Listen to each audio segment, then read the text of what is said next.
జై అండి అందరికీ. ముందుగా మనం అందరం గూడా కుండల్ని ఉద్ధారణ బంధనేసుకుందామండి.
అందరూ కూడా 2 చేతులు కూడా పృథ్వీమాత పైన ఉంచుతామండి.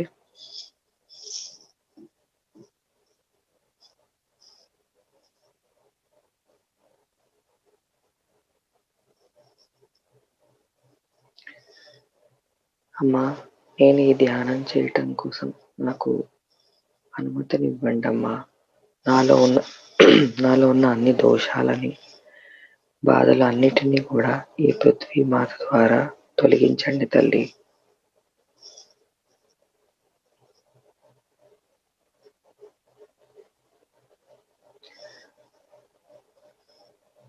రెండు అరచేతుల్ని భూమి మీద పెట్టి మనం అమ్మని ప్రార్థిద్దాము.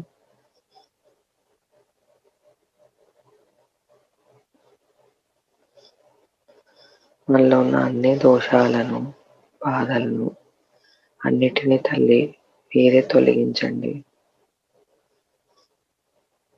నాకు సంపూర్ణమైన ధ్యానాన్ని ప్రసాదించండి.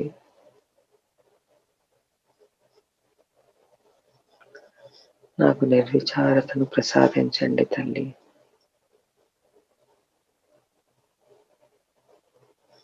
నాలో ఉన్న అన్ని దోషాలను, బాధలను, ఆలోచనలు ఏవైతే నాకు ధ్యానం చేయడానికి అడ్డం వస్తున్నాయో అన్నిటినీ భూమాత ద్వారా తొలగించండి తల్లి.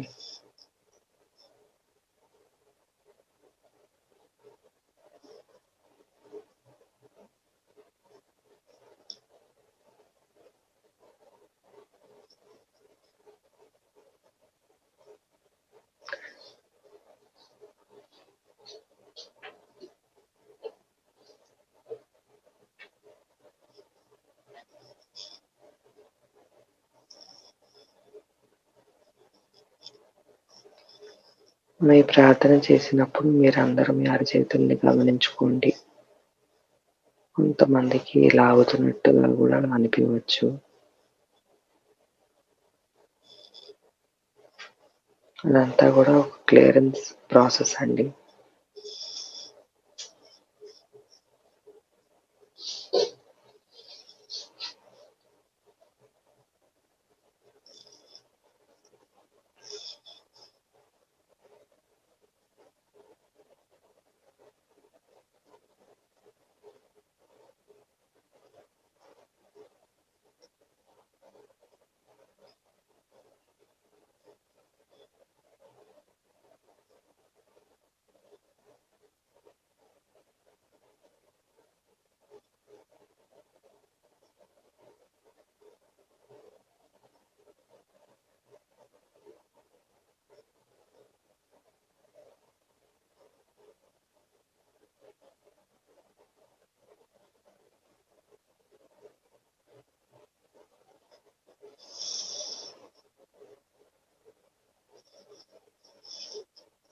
ఇప్పుడు మనం 2 చేతుల్ని ఒళ్ళో పెట్టుకున్నామండి.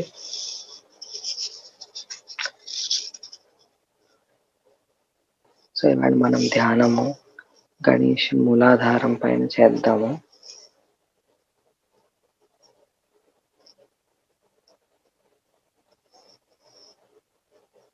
ఈ యొక్క చిత్తాన్ని మూలాధారం పైన ఉంచండి.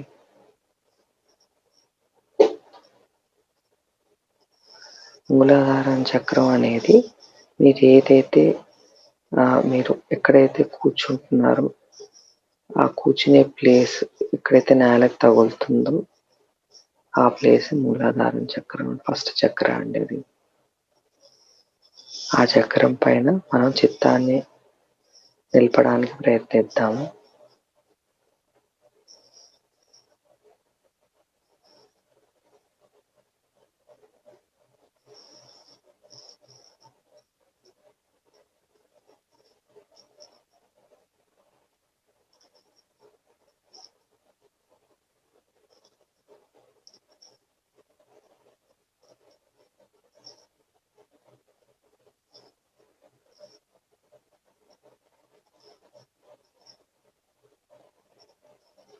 మనం లెఫ్ట్ మూలాధార పైన చిత్తాన్ని నిలుపుదామండి.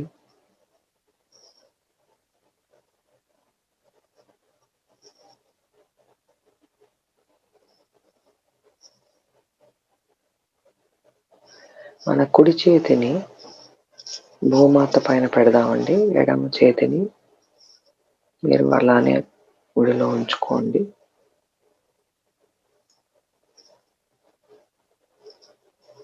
లెఫ్ట్ మూలాధార పైన చిత్తాన్ని నిలుపుదాము. అక్కడ శ్రీ గణేష్ యొక్క గౌరీ గణేష్ యొక్క స్థానం అండి.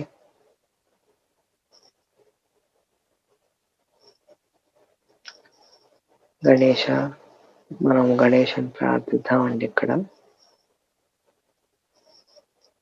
గణేష్ యొక్క బ్లెస్సింగ్స్ ఉంటేనే మన కుండలిని ఉద్ధారణ జరుగుతుందండి. మనకు అన్ని చక్రాసు క్లియర్ అయ్యేది కూడా గణేష్ యొక్క బ్లెస్సింగ్స్ తోనే అవుతుంది. గణేషుని ప్రార్థిద్దామండి మనం ఇక్కడ. గణేష, నాలో ఉన్న సమస్త దోషాలను, బాధలను ఏవైతే నా ఎడమ మూలాధారంలో ఎఫెక్ట్ అవుతున్నాయో, బాధ పెడుతున్నాయో అన్నిటినీ కూడా భూమాత ద్వారా తొలగించండి. నాకు నిర్విచారత ధ్యానాన్ని ప్రసాదించండి.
ఇక్కడ గణేష్ మంత్రాన్ని మనం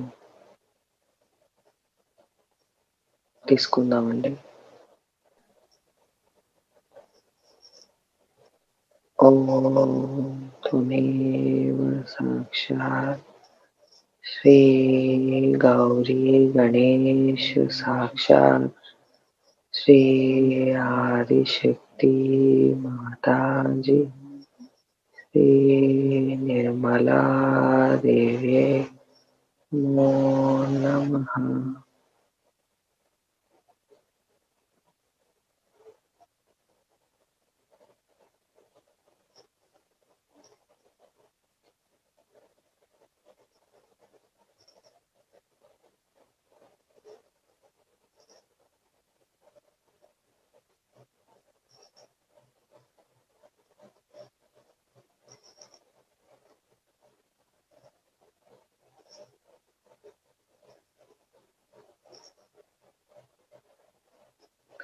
ఇప్పుడు చిత్తాన్ని మనము కుడి మూలాధారం పైన ఉంచుదామండి. అది కార్తికేయ ఒక స్థానము.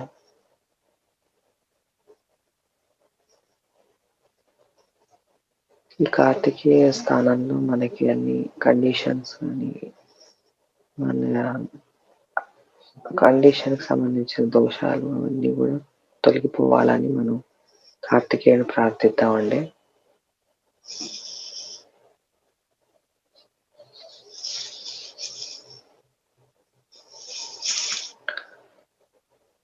అయితే చిత్తాన్ని కుడి మూలాధారం పైన ఉంచుదాము.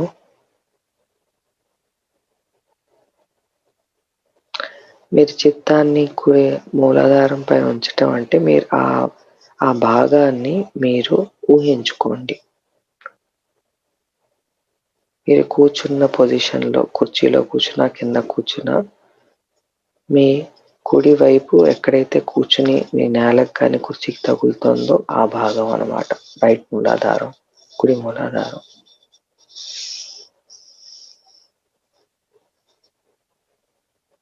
అక్కడ చిత్తాన్ని నిలపడానికి ప్రయత్నిద్దామండి.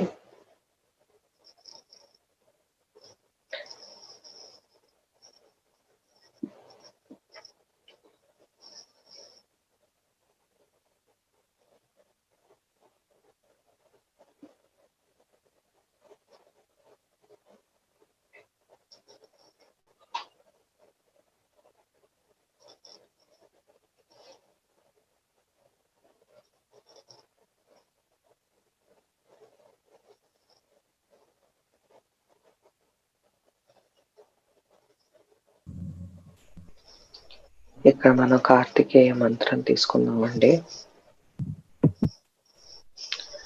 ఓం త్వమేవ సాక్షాత్ శ్రీ కార్తికేయ సాక్షాత్ శ్రీ ఆదిశక్తి మాతాజీ శ్రీ నిర్మలా దేవ్యై నమో నమః.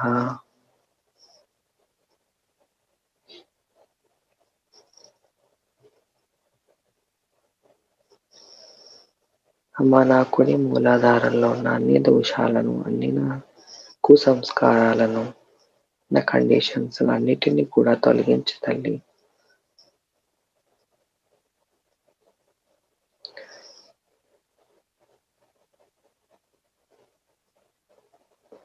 నా మెడిటేషన్కి వచ్చే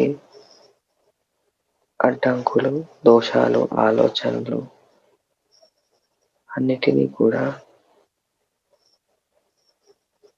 భూమాత ద్వారా తొలగించండి తల్లి.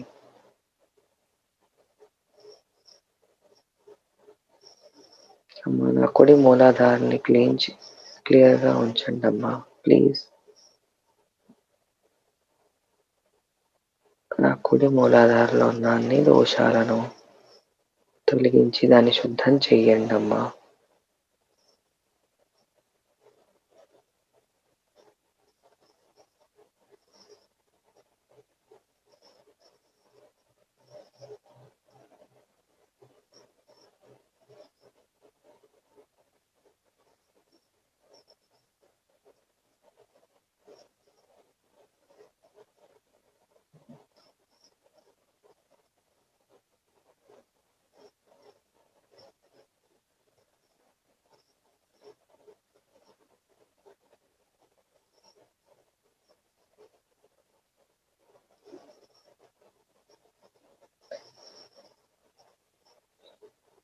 మనం చిత్తం ఒక చోట పెట్టేటప్పుడు మనకి ఆలోచనలు కానీ ఏమైనా వస్తున్నప్పుడు దాన్ని మనం క్షమించుకుంటూ మళ్ళీ చిత్తాన్ని లాక్కొద్దామండి. ఎటు వెళ్ళినా సరే మన చిత్తం అటు ఇటు వెళ్ళిపోతూ ఉంటుంది. దాన్ని మళ్ళీ మనం వీలైనంత వరకు లాక్కొచ్చి దాన్ని మళ్ళీ మనం ఎక్కడైతే చిత్తం పెట్టమని అంటున్నామో అక్కడికి తీసుకొద్దాం.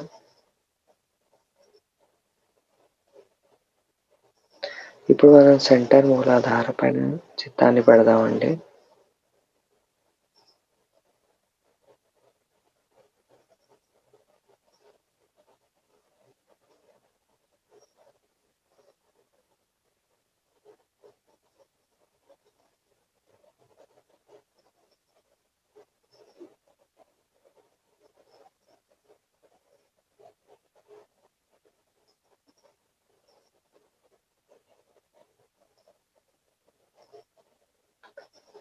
మాతాజీ. నాలో ఎటువంటి దోషాలను, బాధలను, ఆలోచనలను, భవిష్యత్తు గాని, గతం ఆలోచనలు గాని ఏవైనా ఉంటే వాటన్నిటిని తొలగించి నాకు నా కుండలి ఉత్థానాన్ని ప్రసాదించి నిర్విచారిత స్థితిని ప్రసాదించండి తల్లి. గణేశ, అన్ని దోషాలన్నిటినీ కూడా తొలగించి నాకు నిర్విచారిత స్థితిని ప్రసాదించండి.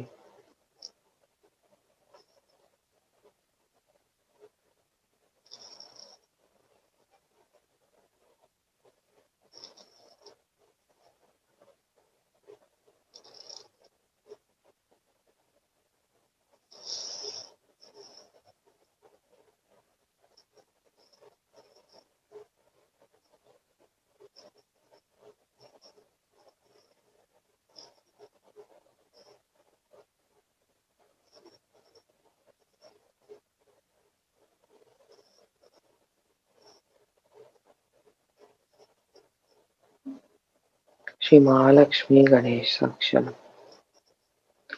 ఓం త్వమేవ సాక్షాత్ శ్రీ మహాలక్ష్మి శ్రీ గణేష్ సాక్షాత్ శ్రీ ఆదిశక్తి మాతాజీ శ్రీ నిర్మలా దేవి ఓం నమః.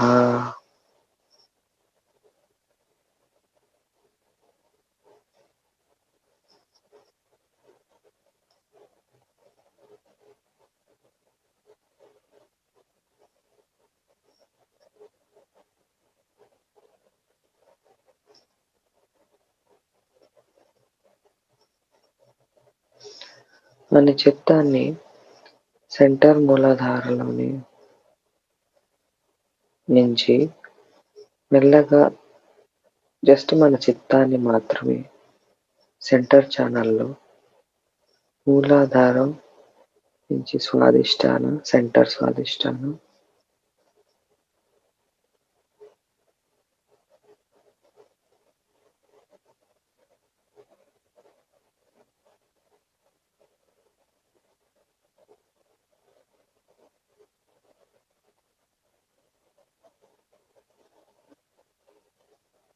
సెంటర్ నాభి,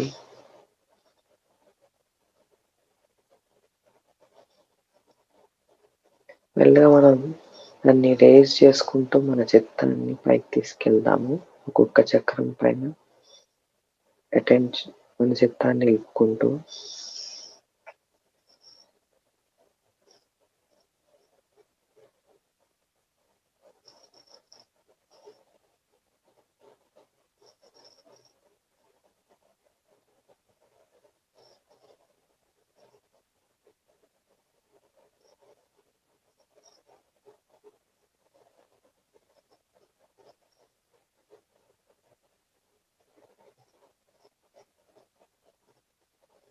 భవసాగరం,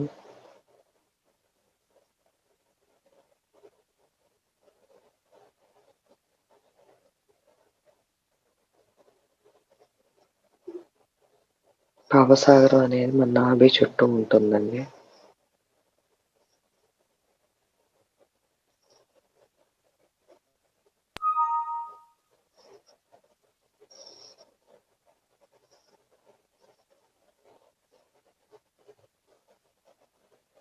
హార్ట్ చక్రం అండి, సెంటర్ హార్ట్.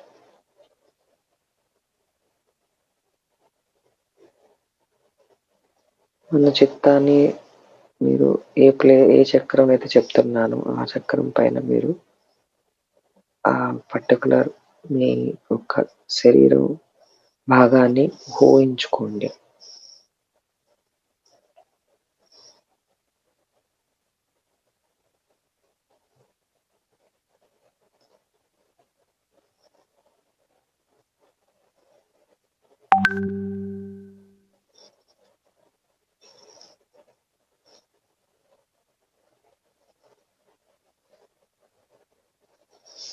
విశుద్ధి, సెంటర్ విశుద్ధి,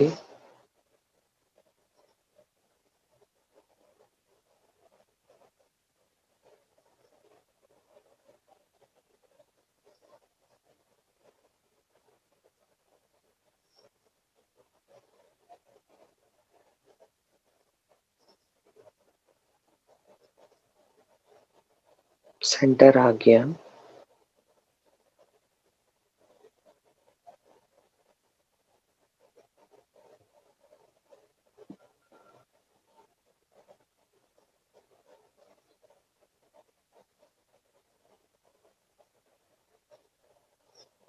సహస్రారము,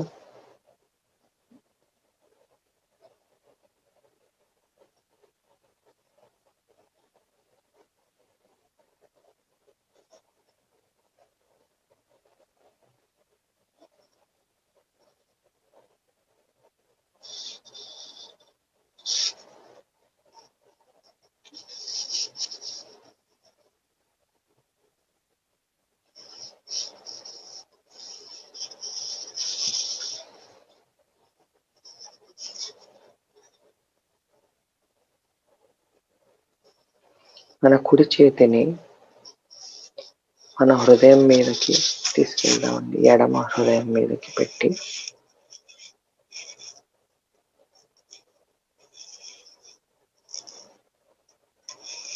అమ్మా, నా హృదయంలోకి రండి తల్లి. నా హృదయంలో ఉన్న దోషాలన్నిటినీ కూడా తొలగించి నా హృదయంలో మీరు వచ్చి స్థిరపడిపోండి తల్లి.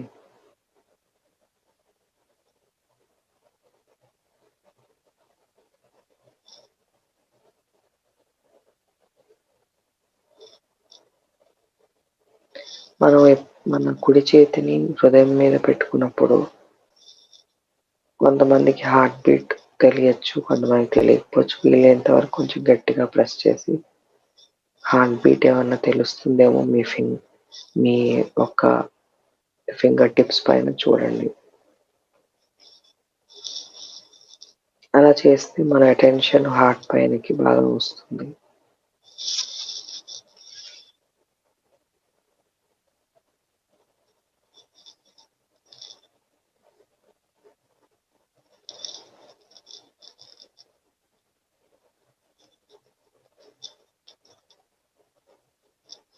అమ్మా, నా హృదయంలోకి వచ్చి నాకు పరిపూర్ణమైన ధ్యాన స్థితిని ప్రసాదించండి తల్లి.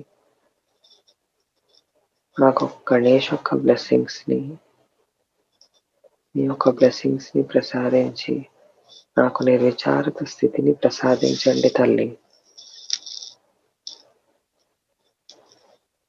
నేను తెలిసి తెలియక ఏదైనా దోషాలు చేసినట్టయితే వాటిని క్షమించండి తల్లి.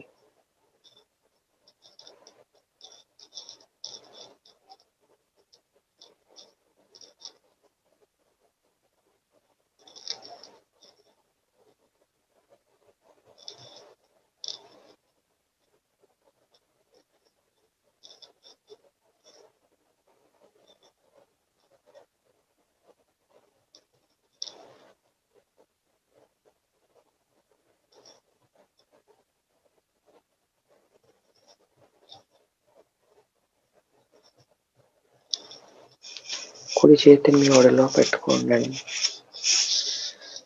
ఇప్పుడు అటెన్షన్ని సహస్రార పైన పెట్టుకుందామండి.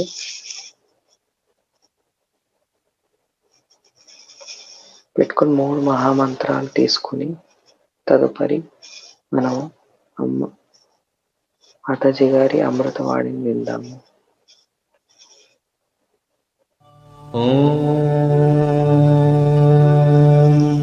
त्वमेव साक्षात् श्री महालक्ष्मी महासरस्वती महाकाली त्रिगुणात्मिका कुंडलिनी साक्षात् श्री आदिशक्ति माताजी श्री निर्मला देव्यै नमो नमः। ॐ त्वमेव साक्षात् श्री कल्की साक्षात् श्री आदिशक्ति माता जी, श्री निर्मला देव्यै नमो नमः।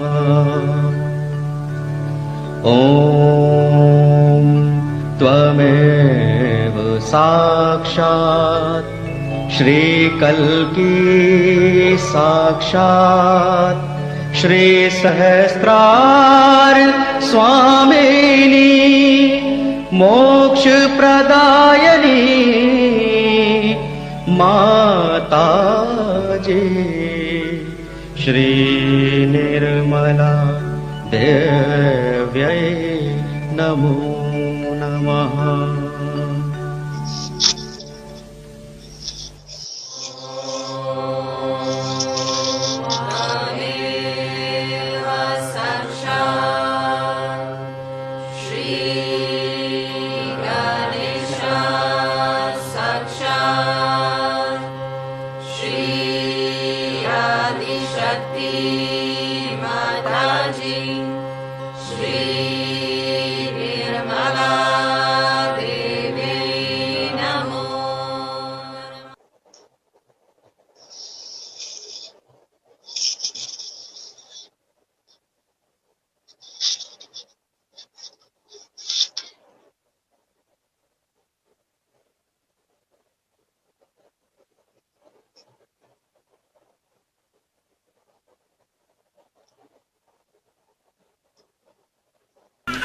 I don't know what to tell you. It is so important that we have to know the important Mooladhara Chakra.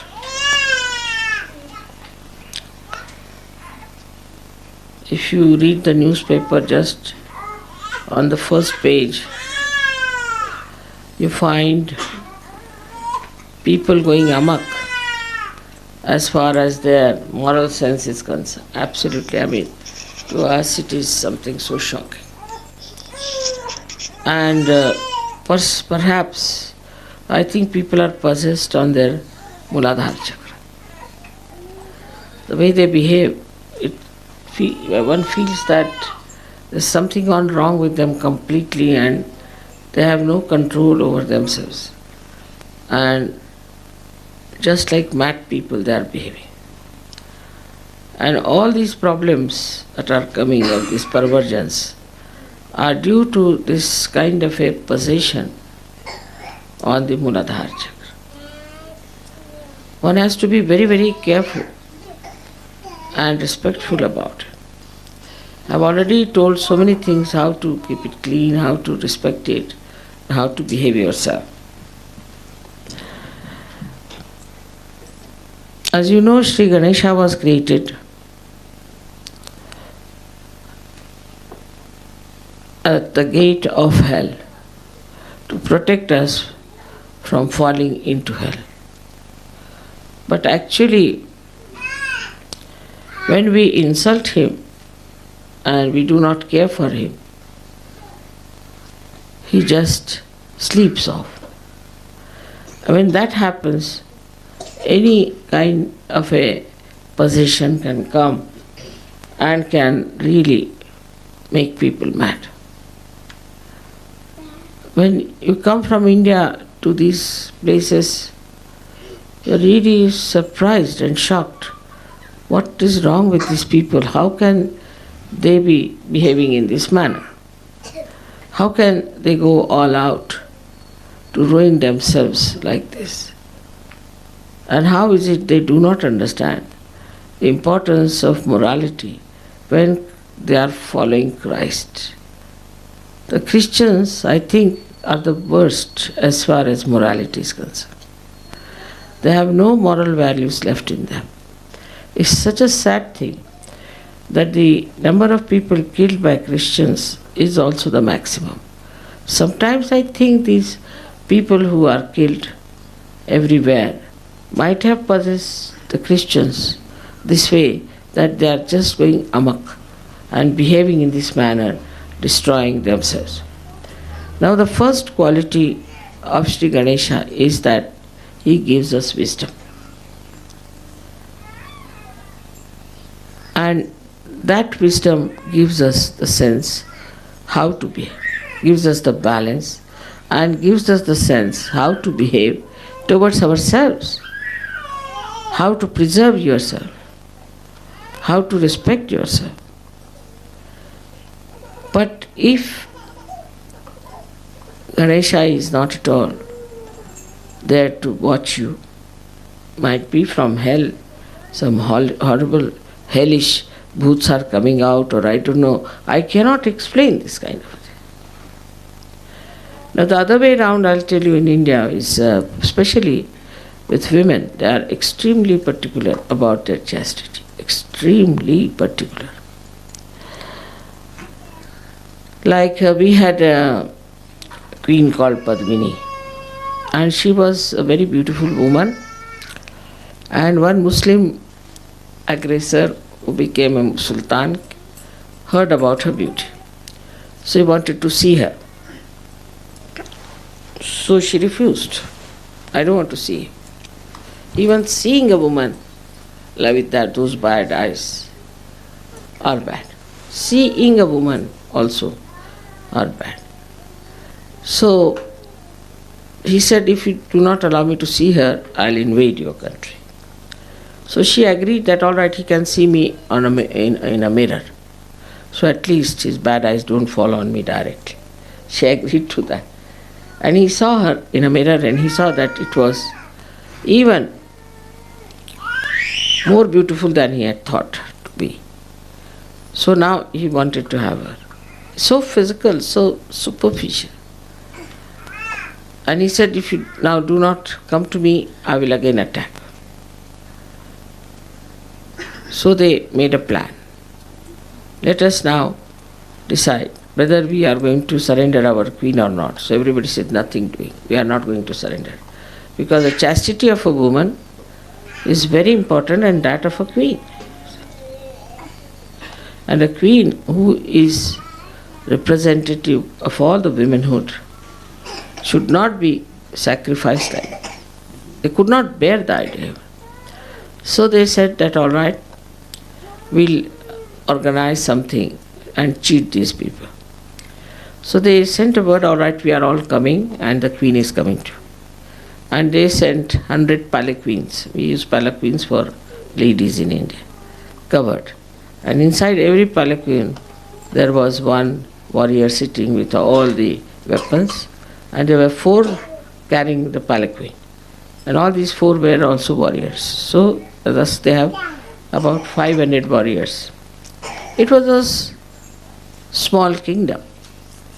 So when they went down, these people were very happy the queen is coming, and they were all getting drunk and celebrating it, the queen is coming, queen is coming. So they were half drunk also. They had told these women that in case we win, then we lit a fire and you will know that we have won.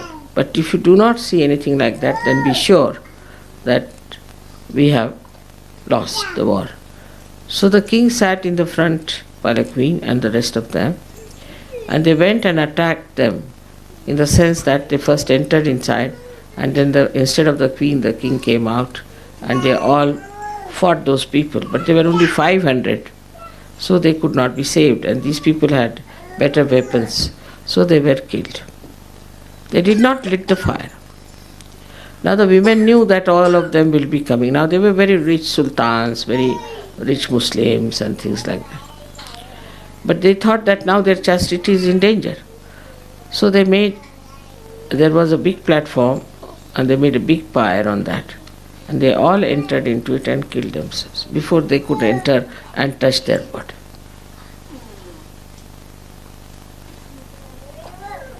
So for women especially, it is very important to have a great sense of chastity. And if they do not have the great sense of chastity, then they develop all kinds of funny ideas. And mentally they become very imbalanced. And the children that they have also become very funny, and you have all these problems of perverted relations, incest relations. And today I read a horrible story about a little girl who suffered with this incest relationship. It's hell that we have created. In hell, what else is going to be? Same thing. There's no sanity about it. There's no wisdom about it. So we have to now understand how we have to build ourselves as Sajogis. Men and women, all of them have to go hand in hand. Because the first quality I told is wisdom, but the essence of Muladhara is innocence. They are made of innocence. The power of Ganesha is innocence. And innocence comes when you do not destroy it. Actually, a child is born innocent. But if the mother is like that, immediately the child takes over. And if the father is like that, the son takes over. But later on, it has effect, whether it's mother or father. The whole society is decadent, is in decadence, is going down. You can see it so clearly. Thanks to certain great saints in India who made the culture of India. It has not come from any philosophers or any writers or intellectuals, but it has come to us from the saints who understood the value of chastity and who understood the value of innocence. And they have built the whole thing in such a manner that these things never enter into our head. So we call them as susamskaras, means good conditionings. These good conditionings are surrounding us so much that this never enters into our head. All these kind of things that people are doing here are mad.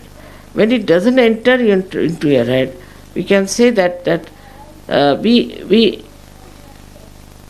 just do not allow these possessions to come in. Because if you make preparation in a way for these possessions to come in, then the possessions will be there. Like the way people dress up nowadays, you see. They look like really witches or boots, absolutely. And such people will be definitely attacked. Because the boots think that these are someone like us, let's go into them. Also, Agya is not to be covered. I have told 100 times, please don't cover your Agya. Please clear it up. Don't cover your Agya. If you cover your Agya, then you cannot be protected. They enter into your Agya. And from Agya they can go up to your Muladhara. So you are living in atmosphere which is very dangerous for saints to live. Actually, that's why they said the saints must go to Himalaya. If they could say that to Indians, I don't know what should I say to people who live in such horrible circumstances. Absolutely horrible. I mean, you think about it, how terrible it is, and how many problems it gives us, how many people are ruined, how many children are ruined, how we go amok. So the first thing is that we should understand that Ganesha gives us maryadas, limits. It is innate within us. It's not imposed on us. It is innate. A little girl, if you see she's shy, she knows how to protect herself. Even the boys, they are shy and they try to protect themselves. But that innate innocence we try to flout. Because ego is there. What's wrong? You tell them anything, what's wrong? And you do not know how devastating it is. In London, I know of so many parents telling me that their children are already squatting, they have got already children at a very young age, about 15, 16, they have got children.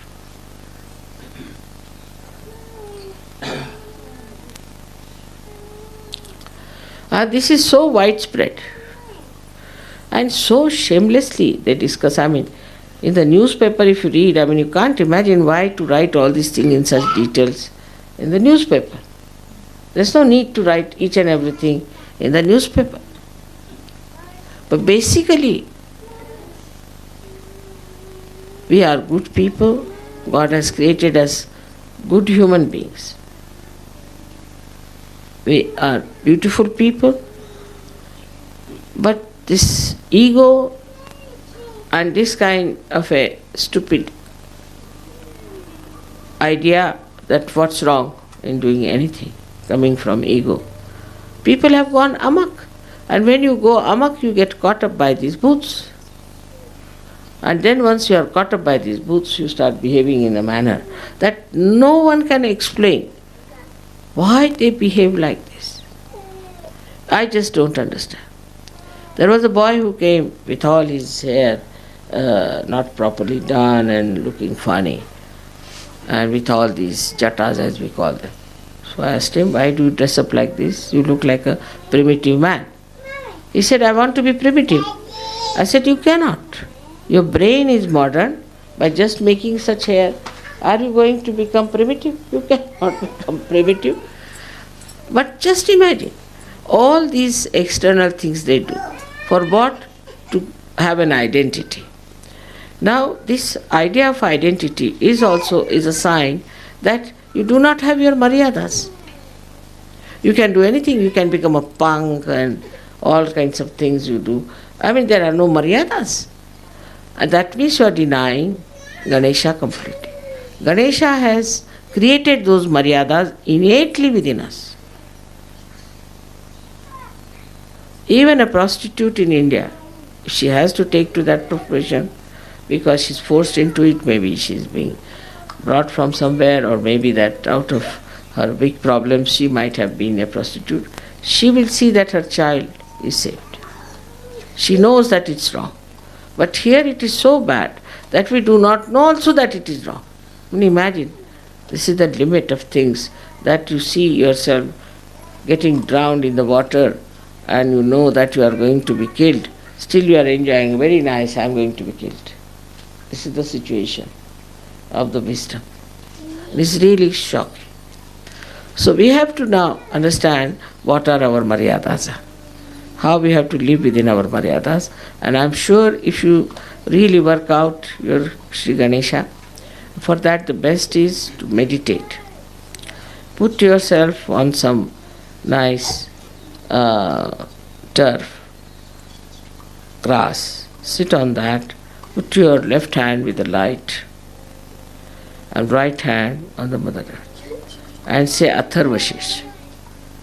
If you can remember it by heart, it's a very good thing, otherwise you can keep the book and read it.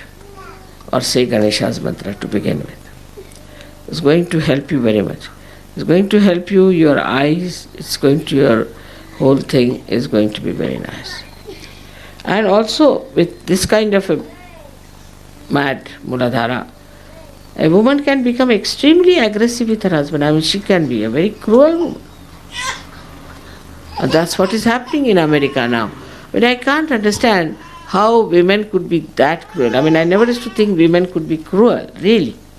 I mean, they could be sly, they could be sort of doing some scandal mongering or some sort of stupid things like that. But that a woman should be a cruel woman. When I first read the history of England, I was surprised that there were some queens who were very cruel. And also that there were 7 queens were killed. In India, if a king kills even one queen, he'll be ousted completely from the whole country. Whose child is crying? Will you take back the child? What's the matter? There must be some position. Otherwise, why should the child cry so much? Take it out. Take him out.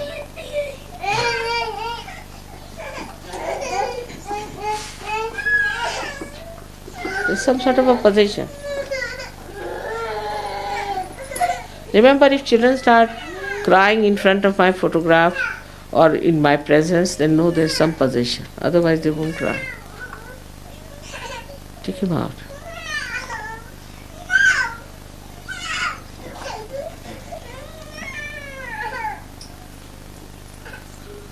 Issue, I guess.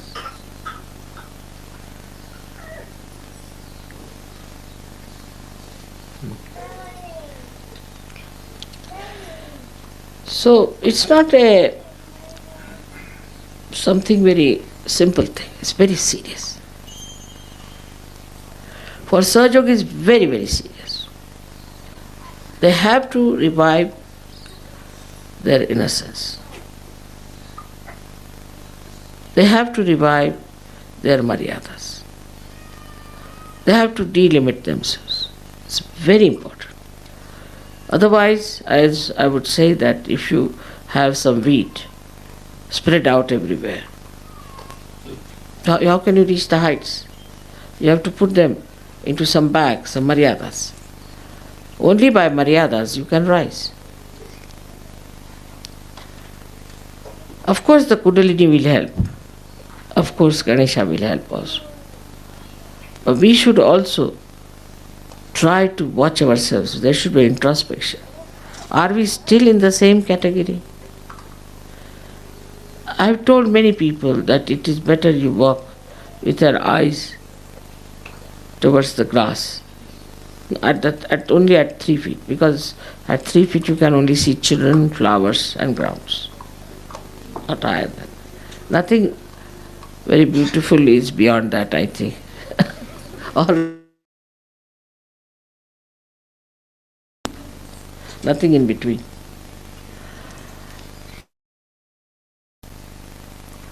Our whole is so funny. I just don't know how to explain it. But is accepted.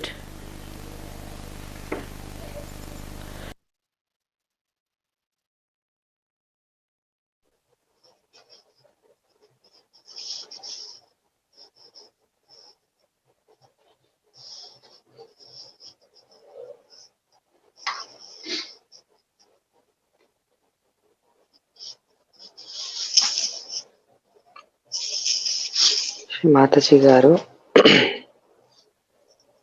ఇది గణేష్ పూజ గురించి మాట్లాడుతున్న speech అండి ఇది. So క్లుప్తంగా నేను కొన్ని points ఈ speech లోంచి చెప్తాను. సో మెయిన్గా మన మూలాధారం పైన మనం ధ్యానం చేసాము ఇందాక. సో మూలాధారానికి మనకి 4 దళాలు ఉంటాయండి. సో మెయిన్గా ఆ 4 దళాలు 4 మన గుణగణాలని మనకి చిహ్నం లాంటివి. మెయిన్గా మాతాజీ గారు మీరు బాగా స్ట్రెస్ చేసేది, బాగా మనకి ఒత్తిగా చెప్పేది ఏంటి అంటే పవిత్రత, మన విచక్షణ జ్ఞానము, అమాయకతత్వము, ఆత్మగౌరవం, ఇవి బాగా మనకి చాలా ఇంపార్టెంట్ అండి. ఇవి మనకి గణేశుడు మనకి ఎప్పుడైతే మనం మూలాధారలో ధ్యానం చేస్తామో అవి మనకి ఈ క్వాలిటీస్, ఈ గుణగణాలు ఏవైతే చెప్పుకున్నామో అవన్నిటిని పెంపొందిస్తారు. ఆయన ఒక గేట్ కీపర్ లా. ఇప్పుడు మనం ఎక్కడికైనా ఊరు వెళ్ళాలన్నా, ఏదైనా ఎక్కడికైనా వెళ్ళాలంటే మనం ఒక టోల్ గేట్ కానీ అట్లా టికెట్ తీసుకుని వెళ్తాం కదండి. వాళ్ళు పర్మిషన్ ఇస్తేనే మనం వెళ్తాం. సో గణేశుడు కూడా అలా గేట్ కీపర్ లాగా ఆయన ప్రతి చక్రం మీద, మూలాధారమే కాకుండా ప్రతి చక్రం మీద కూడా ఆయన ఒక గేట్ కీపర్ లాగా నిలబడతారు. ఒక మనిషి ఒక్కొక్క చక్రాన్ని ఛేదించుకుంటూ వెళ్ళాలి అని అంటే మనకి గణేశుడు యొక్క బ్లెస్సింగ్స్, ఆయన యొక్క దీవెనలు చాలా చాలా ముఖ్యమైనవండి. మన ప్రతి చక్రంలోనూ మనం గణేశుని ప్రార్థించుకోవాలి. మీరు మా ప్రతి చక్రంలోనూ వచ్చి మీరు మాకు ఆ దీవెనలు ఇవ్వండి, ఆ చక్రం యొక్క క్వాలిటీస్ని, గుణగణాలను మాకు ప్రసాదించండి అని మనం అడగాలండి. ఆయన బ్లెస్సింగ్స్ ఉంటేనే మనం ముందుకి వెళ్ళగలుగుతాం అన్నమాట. లేకపోతే మనకి అక్కడే ఆగిపోతాం. ఫస్ట్ మూలాధారం ఎప్పుడు కూడా మనం క్లియర్ చేసుకోవాలి. మాతాజీ గారు మెయిన్‌గా పవిత్రత గురించి బాగా ఈ స్పీచ్‌లో చెప్పారండి. సో, మెయిన్‌గా అందరికి ఆడవాళ్ళకి, మగవాళ్ళందరికీ గూడా పవిత్రత ఉండాలా. పవిత్రత అనేది గూడా మనకి మన కళ్ళ నుంచే మొదలవుతుంది. మన కళ్ళల్లో ఎప్పుడు గూడా పవిత్రత ఉండాలి. ఏది చూసినా, ఏది మాట్లాడినా, ఏది చేస్తున్నా కూడా. సో, కొంచెం అపవిత్రంగా ప్రవర్తిస్తే మాత్రం అది వెంటనే మనకి ఆజ్ఞ ఎఫెక్ట్ అయిపోయి ఫస్ట్ ఆజ్ఞ నుంచి మూలాధారం వరకు అన్ని చక్రాలు ఎఫెక్ట్ అయిపోతాయి. సో, మనము బాగా క్లియర్‌గా పెట్టుకోవాలి మన మూలాధార చక్రాన్ని. సో, ఎప్పుడు ఏ ప్రాబ్లమ్ వచ్చినా మీకు ఫస్ట్ మీరు మామూలుగా కూడా ఏ పూజలు చేసినా, ఏం చేసినా కూడా వినాయకుడిని ఫస్ట్ తలుచుకుంటాం. ఎందుకు అంటే ఏ విఘ్నాలు లేకుండా మీరు మాకు మీ బ్లెస్సింగ్స్ ఇవ్వండి అని చెప్పేసి. సో, అట్లానే ఇక్కడ కూడా మన ధ్యానంలో కూడా ఎప్పుడు కూడా వినాయకుడిని మనం ఫస్ట్ గణేశుడిని తలుచుకోవాలి. మీరు ఈ చక్రాస్ అన్నిట్లోనూ దోషాలన్నిటిని తొలగించేసి, ఆ తొలగించడానికి కూడా ఏమవుతుందంటే మనకు ఒక్కొక్కసారి ఆలోచనలు బాగా అడ్డుపడుతూ ఉంటాయి. ఆ ఆలోచనల వల్ల మనము సరిగ్గా మనకు ఒక్కొక్కసారి క్లియరెన్స్ కూడా మనం చేసుకుంటున్నాం అనుకుంటున్నాం గానీ చేసుకోలేక నిర్విచారిత స్థితి రాకపోవచ్చు, ధ్యానం కుదరకపోవచ్చు. దానికి ఫస్ట్ చేయాల్సిందల్లా గణేశుడిని మీరు మెప్పు పొందాలనమాట. ఎప్పుడైతే గణేశుని మెప్పు పొందుతామో, బ్లెస్సింగ్స్ వస్తాయో, మీరు హృదయపూర్వకంగా అడగండి. నాలో ఉన్న దోషాలను, బాధల్ని అన్నిటినీ తొలగించి, నాకు ఈ ధ్యానం యొక్క ఆనందాన్ని, అనుభూతిని ప్రసాదించండి అని. ఎప్పుడైతే ఆయన యొక్క బ్లెస్సింగ్స్ మనకి వస్తాయో, అప్పుడు అమ్మ బ్లెస్సింగ్స్ కూడా, మాతాజీ గారి బ్లెస్సింగ్స్ కూడా మనకి బాగా త్వరగా వస్తాయన్నమాట. సో, పవిత్రత గురించి మాతాజీ గారు వాళ్ళ ఒక ఉదాహరణ రాణి పద్మినీదేవి గురించి చెప్పారండి. క్వీన్ పద్మినీదేవి. ఆవిడని అటాక్ చేయడానికి ఒక సుల్తాన్ వాళ్ళు వచ్చారు. ముస్లిమ్స్ వాళ్ళు. అంటే ఫస్ట్ ఆవిడ చాలా అందంగా ఉంటారని తెలిసింది. ఆ సుల్తాను ఆవిడని చూడాలని అనుకుంటే ఆవిడకది నచ్చలేదు. ఎందుకంటే అది ఆవిడ పవిత్రతను భంగం చేస్తున్నట్టు అనిపించి నేను చూడను అని చెప్పేటప్పటికి ఆయన మీ రాజ్యం పైన దాడి చేస్తాను అని అన్నారట. అంటే ఆవిడ సరే అయితే నేను నా మొహాన్ని డైరెక్ట్‌గా చూపించకుండా ఒక అద్దంలో ఒక ప్రతిబింబాన్ని చూపిస్తాను అని చెప్పారట. అయితే సరే అని ఆయన ఒప్పుకున్నారు సుల్తాన్. ఒప్పుకున్న తర్వాత ఆవిడ ప్రతిబింబాన్ని అద్దంలో చూసిన తర్వాత ఆయన అనుకున్న దానికన్నా ఆవిడ చాలా అందంగా ఎక్కువగా ఉన్నారని ఇప్పుడు ఆవిడ సుల్తాన్ కోరుకున్నారనమాట. ఇంకా ఆవిడని పెళ్లి చేసుకుందామని అలా అనుకున్నారు. కానీ ఆవిడకి అది నచ్చలేదు. ఆయన ఒక భావన, ప్రవర్తన నచ్చక మెసేజ్ పంపించారనమాట. అలాంటివి జరగదు అనేది. కానీ సుల్తాన్ ఒప్పుకోలేదు. దాంతో మీకు దాడి చేస్తామని చెప్పారు. సో, ఆ దాడిలో ఏమవుతుందంటే వీళ్ళు ఒక పన్నాగం పన్నుతారు. వీళ్ళందరూ కూడా ఒక ముసుగు వేషంలో వెళ్ళి ఆ సుల్తాన్‌ని ఓడిద్దామని ప్రయత్నిస్తారు. కానీ వీళ్ళు చిన్న ఏమంటారంటే ఒక చిన్న టీమ్ అనమాట. ఎక్కువ మంది లేరు సైనికులు. ఒక 500 వరకే ఉన్నారట. వాళ్ళదేమో చాలా పెద్ద రాజ్యం. సో, ముందే చెప్పారట వీళ్ళు ఏంటంటే మేము గనక గెలిస్తే మేము మంటని కాలుస్తాము. దాన్ని బట్టి మనం గెలిచామనుకోండి, కాలకపోతే మేము ఓడిపోయామని అనుకోండి అని రాణి గారికి చెప్పారు. సో, ఇది చిన్న సైన్యం అయ్యేటప్పటికి వీళ్ళందరినీ కూడా వాళ్ళు హతమార్చేటప్పటికి మంటని వాళ్ళు కాల్చలేదు. దాంతో వాళ్ళకి అర్థమైపోయింది ఆ రాజ్యంలో ఉన్న ఆడవాళ్ళందరికీ కూడా మన మగవాళ్ళందరూ కూడా యుద్ధానికి వెళ్ళిన వాళ్ళందరూ కూడా చనిపోయారు. దాంతో వాళ్ళందరూ కూడా ఇప్పుడు సుల్తాన్ వాళ్ళు మన యొక్క ఆడవాళ్ళ యొక్క పవిత్రతను భంగం చేయడానికి వస్తారు అని వాళ్ళు అనుకున్నారు.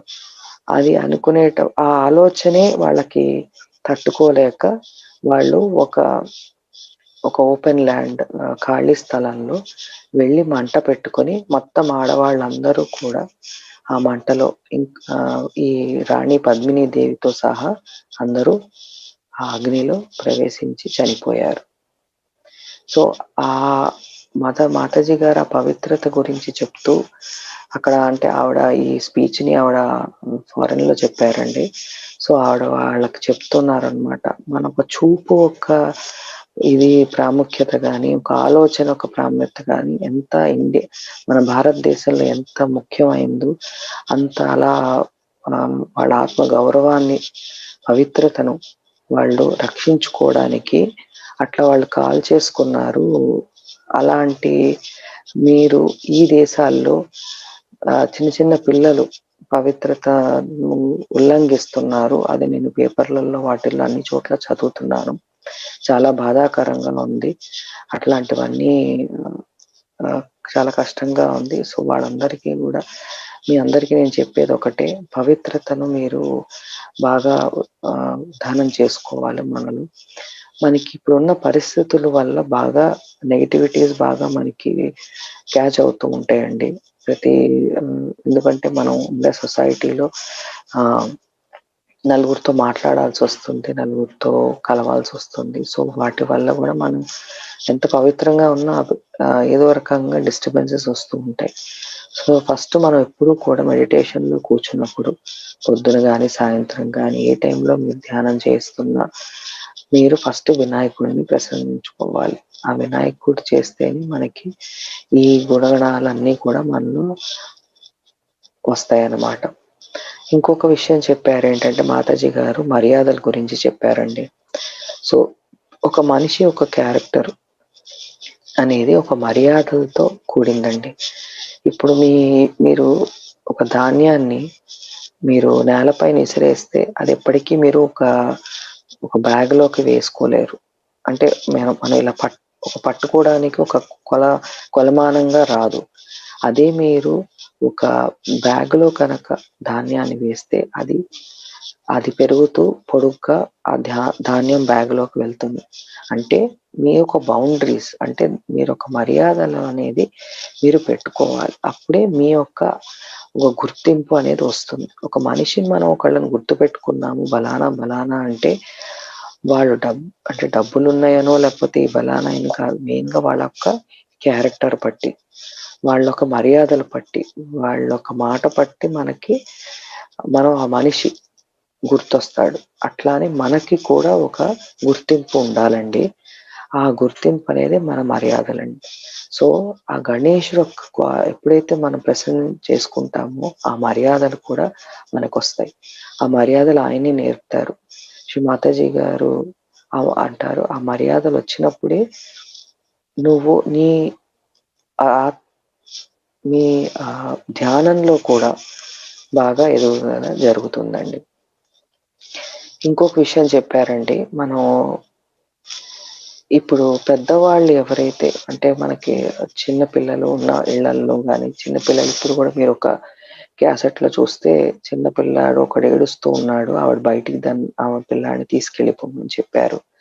సో ఆవిడ ఏమంటారంటే, పిల్లలు అంటే ఒక ఏజ్ వచ్చే వరకు, ఒక 7-8 years వరకు అనుకోండి, ఆ ఏజ్ వచ్చే వరకు పిల్లలు ఏడుస్తున్నా బాధపడుతున్నారు అని అంటే దానికి కేవలం కారణం వాళ్ళ పేరెంట్స్. వాళ్ళల్లో ఉన్న నెగిటివిటీ వల్ల పిల్లలకి చికాకు, కోపము, మాట వినకపోవటం అనేది జరుగుతుందండి. సో ఎప్పుడైతే పిల్లలు అలా ప్రవర్తిస్తున్నారో అప్పుడు ఫస్ట్ మనం గ్రహించాల్సింది ఏంటంటే, తల్లి తండ్రి ఎవరు ధ్యానం చేస్తే వాళ్ళు, తల్లి మెయిన్ అండి, తర్వాత తండ్రి డెఫినెట్గా ఇద్దరు వాళ్ళు ధ్యానంలో గణేష్ని ఒక బ్లెస్సింగ్స్ తీసుకోవాలి. నాలో ఉన్న ఏదైనా అపవిత్రత కానీ ఉంటే తొలగించండి అని చెప్పి అడగాలి. మనలో పెద్దవాళ్ళల్లో దోషాలు ఉంటే అది పిల్లల పైన బాగా ఎఫెక్ట్ ఇస్తుందండి. వాళ్ళు బాగా ఇంబ్యాలెన్స్లో ఉంటారు.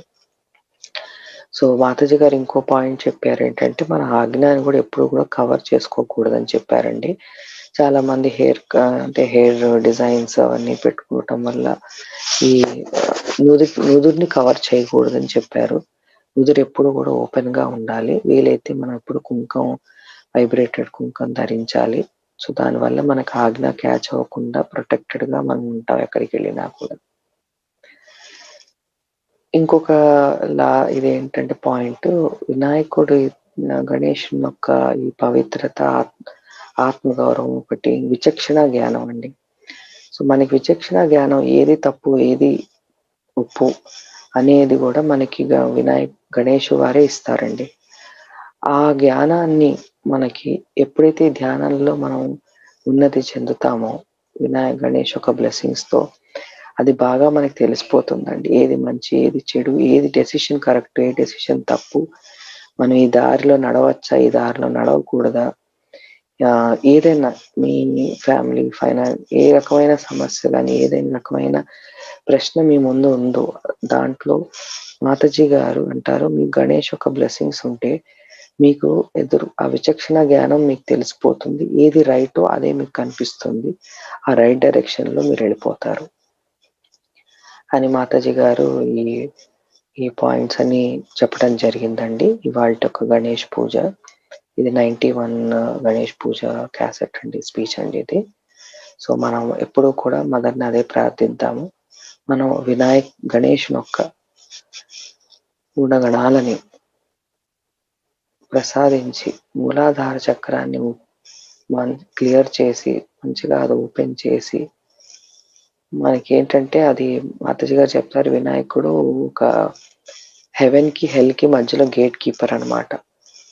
సో ఆయన ఏంటంటే మీరు చేసే ఈ ఎప్పుడైతే మర్యాదలు ఈ గుణగణాలని మనం పెంచుకుంటూ వెళ్తామో అప్పుడు మనం హెవెన్కి వెళ్తున్నట్టు అనమాట, స్వర్గానికి దారి దగ్గరలో అంటే వెళ్తున్నట్టుగా.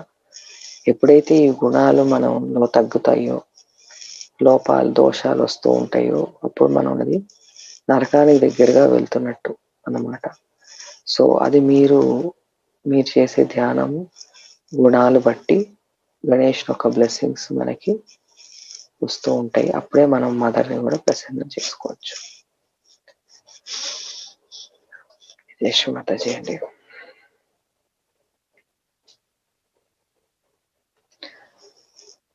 అని ఒక 2 నిమిషాలు మూలాధారం పైన ధ్యానం చేస్తామండి. చేసి అప్పుడు బంధన వేసుకుందాం.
మాతాజీ గారు మరి ఒక పాయింట్ చెప్పారండి.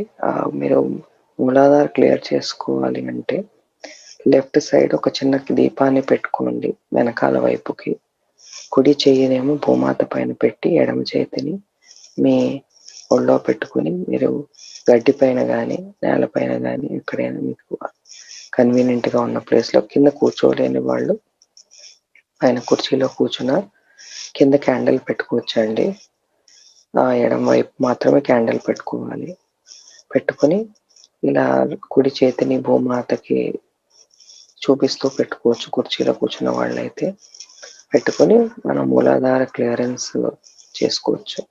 అదొక పద్ధతి ఆవిడ చెప్పారండి. మాతాజీ అండి. మనం సామూహిక బంధాన్ని వేసుకుందాము.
మాతాజీ గారికి కృతజ్ఞతలు చెప్పుకుంటూ మనం కొంతసేపు మ్యూజిక్ వింటూ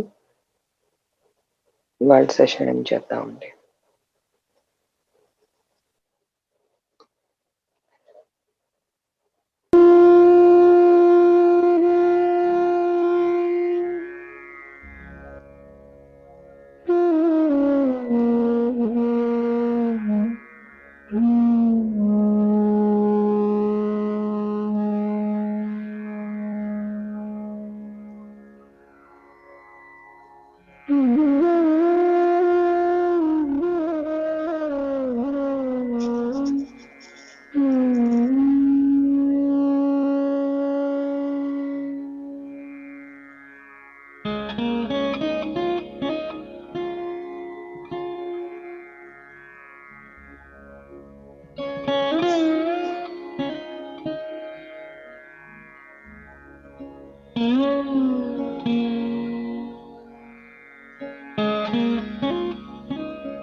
జై శ్రీమతి అండి. తిరిగి రేపు ఉదయం 5:30 జరిగే ధ్యాన కార్యక్రమంలో మళ్ళీ కలుసుకుందాం.